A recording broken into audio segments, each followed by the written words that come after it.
How's it going? It's Rocky. Welcome to week 41 of our trading journey in the year 2024. There will be 3 topics that I want to discuss today, so please feel free to jump into whatever timestamp that most interests you. So the first topic, I'm going to go through my self-funded live account. So what that means is an account that I funded with my own money. So there's no rules. I can withdraw at any time and I can do any way I want to trade with it, right? The second topic will be our 20 funded accounts. So we're finally back at 20 funded accounts, and I want to go through our progress for this week.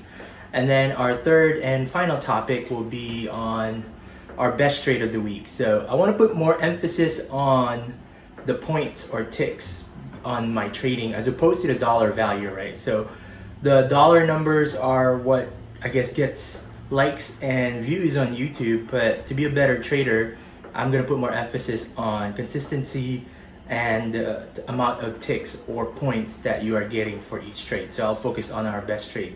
But before we get started, just a quick disclaimer. This is for informational and entertainment purposes only and should not be relied upon as a basis for investment decisions.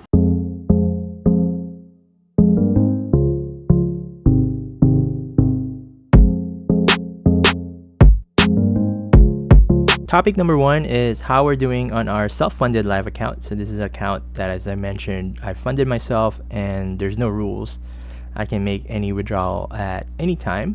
So far this account has a value of about $3,400, and we will go through our statement just to show you how we did for the week. So on the upper right, go to the statements, and then from the statements we will look at the account balance history, and for that we will look at a custom range, and the range will be from last Saturday, October 5th, and let's just do tomorrow. Well, it won't let me yet, so we'll just do today, Friday, October 11th, and then we'll run through this and I'll show you what our realized PL is for each day. So the important numbers that we want to look at here is our starting cash for the week, which was a little under $3,000, and our ending cash, which is a little above $3,400. So bring the calculator and we'll record. So our ending cash was $3,434.48. Subtract that by our starting cash of $2,780.80. So for the week, it was a great week of a total net profit of $653.68. I say net profit because there are commissions and fees for every trade that you execute. And just because, as I mentioned in my previous content, it's really important to measure your ROI on a percentage. So ROI is your return on investment, because we all have different account values, right? So with our net profit of $653.68, we'll divide our starting cash of $2,780.80, multiply that by 100. So that gives us an ROI of 23.5%. So to me, that's a pretty good return. So again, it's not just the dollar value that return.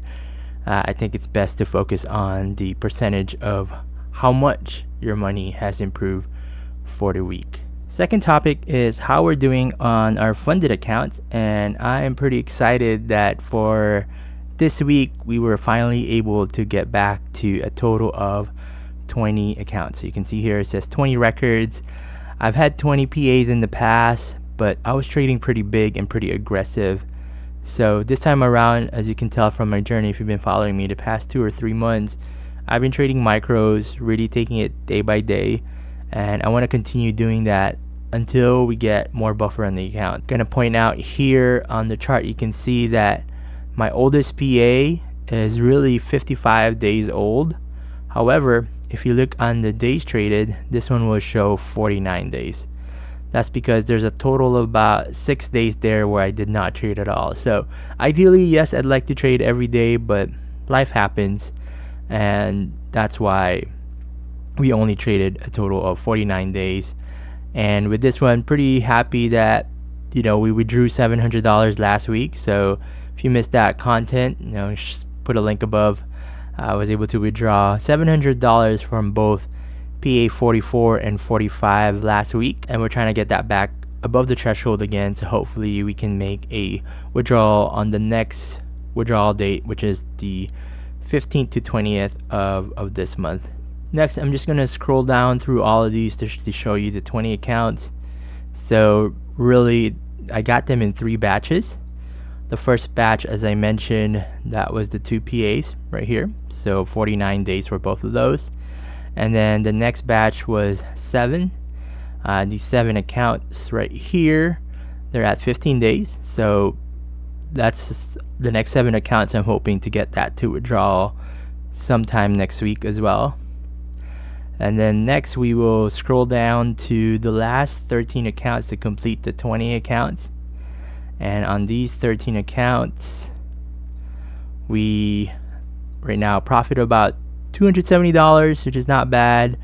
I traded them for about 3 days each, so with that one there's really no rush. So psychologically, I know it's really tough to trade the 20 accounts, so I'm taking this day by day. How I'm getting over that hump is really just by focusing on my self-funded account. So my self-funded live account, that's my main account that I trade on, and the 20 accounts is attached to it, that's leverage. So it's just following it. I try not to let it psych me out, but in the back of my mind it's there, but I'm trying not to let that affect how I trade. So out of those 20 accounts, I do keep track on Excel on how we're doing. So these are the 20 PAs here, and what I do is I enter the PL, so profit and loss, total profit and loss of each account to start the day. And as I mentioned before the week, we had about 7 PAs, and then we finally got to 20, so we added all that up. So now it's compounding. It's quite scary actually. And what I want to show right here is our day subtotal for each one. So on Monday, $1,000, Tuesday, $1,400, and then Wednesday before the 20 accounts was $2,938. And you can see here I had a bit of a psychological effect, so I took my foot off the gas a little bit. You can see even though I have 20 accounts, my performance here for the total of those is just $883.60. And then Friday, a little better, $1,638.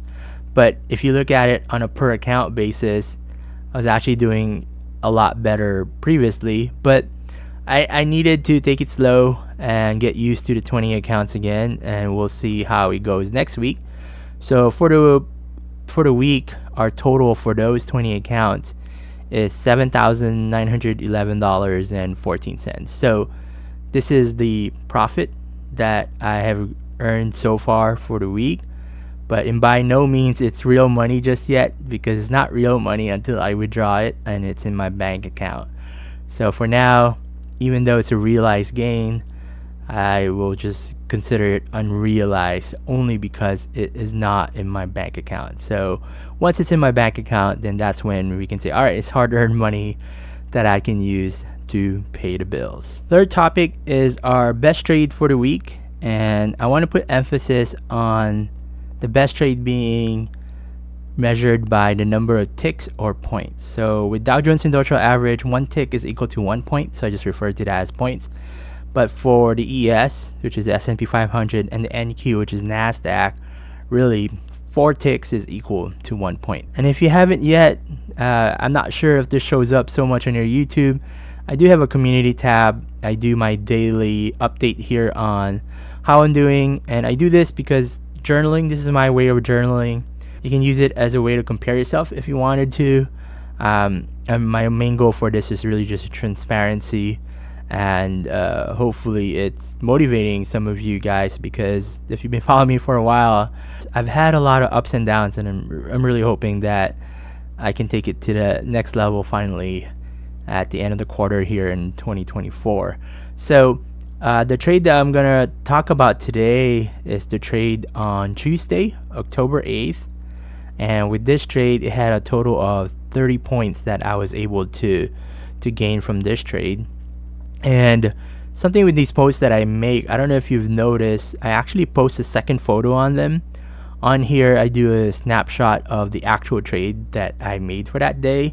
I do that because there are a lot of people that share content out there, and I've watched a lot of those content, and sometimes it's so hard to follow what they're actually doing.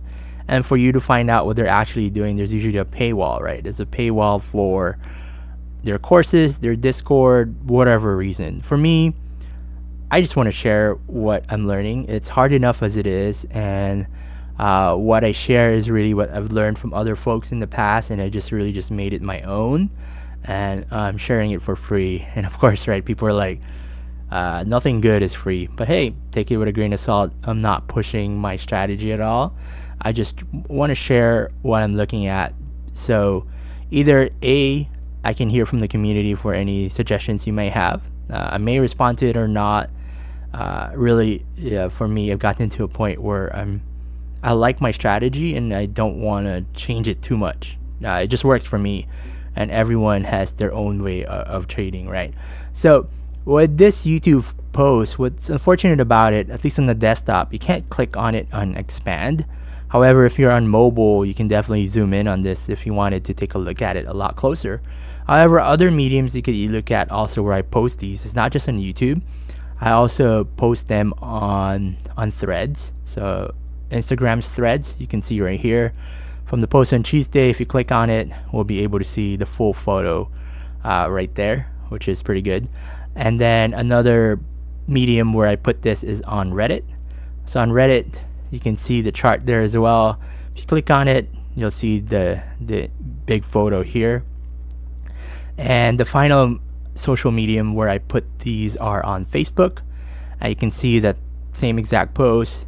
If you click on it, you can see the huge photo here. If you ever wanted to, analyze it, you're curious about what exactly was I trading for that day. So we'll go back to the one on Reddit because that one was pretty clear. And I'm just gonna run through this on our, again, the best trade for the day. And this is how I used to do all my weekly content starting in 2020, 2021. So if you ever want to check those out, go ahead and check them out. I don't do it as often anymore because for a while there, I wasn't showing great progress. And honestly, I didn't have the thick skin to be able to handle all the negative comments on YouTube. And it just didn't make sense for me to be promoting it, right? For this one, I guess I just want to run through my best trade. So what I normally do when I trade, and this is just something I've developed on my own. Again, I'm not pushing it. You may skip it if you want, but essentially on the left side here, this is a time-based chart, and on the right side here, it's a tick-based chart. On the left, it's a time-based chart where each candlestick is about 5 minutes. On the right is a tick-based chart where each of a candlestick is 512 trades or transactions. And what I also use on the right is Heikin-Ashi candles just to help me see it a lot better. If you wanted to look up Heikin-Ashi and tick base, please go ahead. The reason that this worked out for me is when I had a 9 to 5, I used to trade the Globex. And the Globex is the Asia and EU hours, so there's no conflict of interest. And during that time, it's really slow and the volume is really low. So looking at the time-based chart, it can be quite misleading. So that's the reason why I use the tick-based chart to help me analyze. And what the tick base helps me is it just normalizes it for me because the chart is normalized based on the number of transactions, right? And for this specific one with the YM, I'm using 512. There are other options for that. You just gotta use what works for you. If you were, wanting to try to tick base, because for the ES and the NQ, the volume is a lot higher for each of those instruments. So you may need to use you may need to use a higher tick count.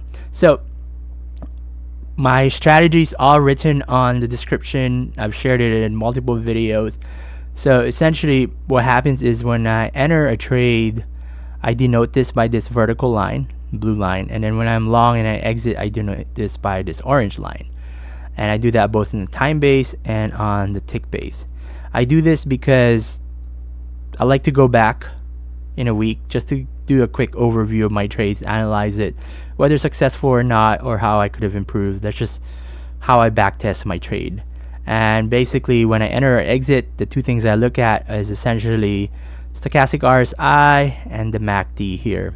And what I did do with this post is I circled what the indicator looked like when I entered this post, and I won't go into details on what those are because this video might get too long. And again, emphasis on I'm not pushing my strategy on you, right? But on this, what was great is just all four of those met what I would normally call as an entry when I'm going long in a position. So let me erase some of these markings. I'm just gonna go through this. I've had a lot of criticisms in the past about essentially why I'm taking such a small profit, and a lot of that is really to beat the trailing drawdown to unrealized profit with the apex. That's just how I do it, right? It's up to you and how you want to do it. So essentially when I enter here, you can see this white line denotes what my entry was, which was at 42,323. So every time I enter, I do have an OCO right away of 100 points on top and 100 points on the bottom. And it doesn't mean that that's the target. I just do it because sometimes with the market, it can move on you so quick. So I want to protect myself, right? So how I treat this is I try to take emotions as much as possible out of my trade, because a lot of people, they question me, why don't you just exit when you're already down 10 points, 20 points, 30 points on your drawdown? A lot of that is because I become emotional when I do that. So really, I am entering a trade with the highest probability I can, right? And basically on that high probability, based on what I backtested, I'm allowing myself this 100 points to pretty much give me the opportunity to win out on this trade. If somehow I'm wrong, then I'm wrong. It just means I'm wrong, and my max risk for that trade is 100 points. Okay, and essentially what happens is once for example, like for this entry, right, you can see we are now above. Most of this is a bit of a drawdown, but in this area right here, we're above our entry, right? What I then do essentially is the stop that I had on this yellow line, I move it up into profit. And why do I do that? Again, the unrealized drawdown that Apex has can be quite tricky, and you don't want it to go reverse on you and you lose more than what you've actually lost, because it does factor in how much up you're in, and then you add how much you lose, right? And essentially with that, I'm locking in profits, and I'm letting the market dictate how much of a profit I'll get from here. You may agree with it, you may not. I'm not trying to convince you. This is just how I'm approaching my trade. So with this one, thankfully, as you can see here, we got 30 points.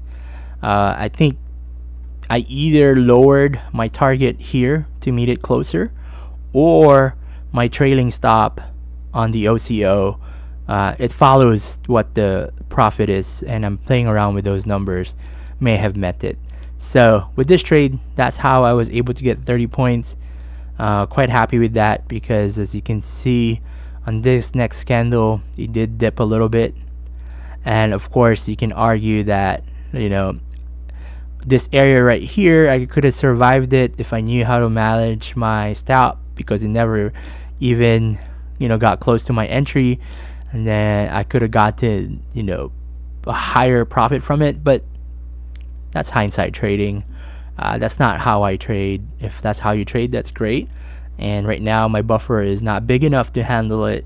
And like in the past, I could handle a 100 point drawdown without it blowing out my account at all. So I would let it, and I would get 200 point wins, 300 point wins. But that's a different time, a different account, and this is where we're at. Smaller buffer, and you just gotta learn to live with what you have. Anyway, hopefully that was quite educational and helpful. Thank you for supporting my channel. Please give me feedback on the type of content that I should release. I know it's a lot longer this week because I didn't want the content to just be the status on my account. I want a third topic to be something new, something different, or basically anything that may be recommended by those in the community. I'll try to cover them. All right, y'all have a good one. I'll see you on the next one.